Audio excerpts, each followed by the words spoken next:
இன்றைக்கி நம்ம பார்க்க போகிற ரெசிபி எப்போ வெண்டைக்காய் சாம்பார் வச்சாலும் வெண்டைக்காய் ரொம்ப கொலகொலப்பாயிருதா.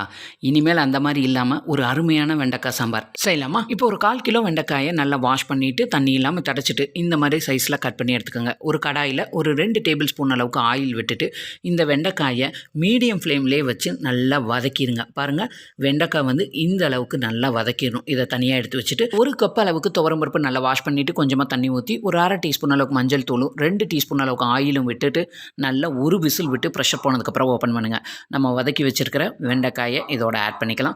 அது கூட ஒரு பெரிய சைஸ் பொட்டேட்டோ வந்து நல்லா தோலை சீவிட்டு இந்த மாதிரி சின்ன சின்ன பீஸாக கட் பண்ணி போட்டுட்டு இது கூட ஒரு 3 பச்சை மிளகாய் ஆட் பண்ணியிருக்கேன்.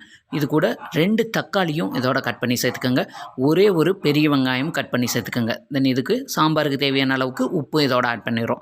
சாம்பாருக்கு புளிப்புக்கு வந்து நான் கொடம்புளி ஒரே ஒரு பீஸ் மட்டும் ஆட் பண்ணுறேன். தென் இது கூட நம்ம வீட்டில் அரைச்சி வச்சுருக்கிற குழம்பு மிளகாய் தூள் இருக்கு இல்லையா, சாம்பார் தூள், அது வந்து ஒரு 2.5 டீஸ்பூன் அளவுக்கு நம்ம இதோட சேர்த்துட்டு நல்லா மிக்ஸ் பண்ணி விட்டுட்டு லிட்டை போட்டு க்ளோஸ் பண்ணி ஒரே ஒரு விசில் மட்டும் விடுங்க. ஆனால் ப்ரெஷர் போகிற வரையும் வெயிட் பண்ணாதீங்க, ப்ரெஷரை தூக்கி விட்டுருங்க. ஏன்னா காய் வந்து ரொம்ப குழஞ்சிரும்.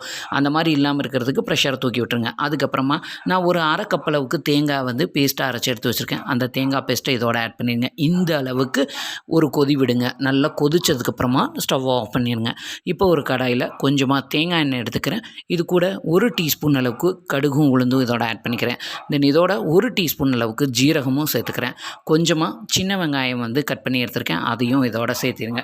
சேர்த்துட்டு கொஞ்சமாக கருவேப்பிலை, 2 வரமிளகாய், ஒரு 1/4 டீஸ்பூன் அளவுக்கு பெருங்காயத்தூள் இதையும் சேர்த்துட்டு நல்லா வதக்கிடுங்க. வதக்கிட்டு இதை வந்து சாம்பாரோடு ஆட் பண்ணி நல்லா மிக்ஸ் பண்ணி விட்டுருங்க. நல்லா சுட சுட இட்லி, தோசை, சப்பாத்தி, ஒயிட் ரைஸ் எல்லாத்துக்கும் ஒரு சூப்பரான கொலகொலப்பே இல்லாத வெண்டைக்காய் சாம்பார் ரெடி ஆகிடுச்சு. கண்டிப்பாக இந்த ரெசிபியை நீங்களும் ட்ரை பண்ணி பாருங்கள். இந்த வீடியோ பிடிச்சிருந்தேன்னா உங்கள் ஃப்ரெண்ட்ஸ் அண்ட் ஃபேமிலிக்கு ஷேர் பண்ணுங்கள். இது அவங்களுக்கு ரொம்ப ரொம்ப யூஸ்ஃபுல்லாக இருக்கும். மறக்காமல் நம்ம சுபாஷ் டைம் சேனலை லைக் பண்ணி சப்ஸ்கிரைப் பண்ணிடுங்க.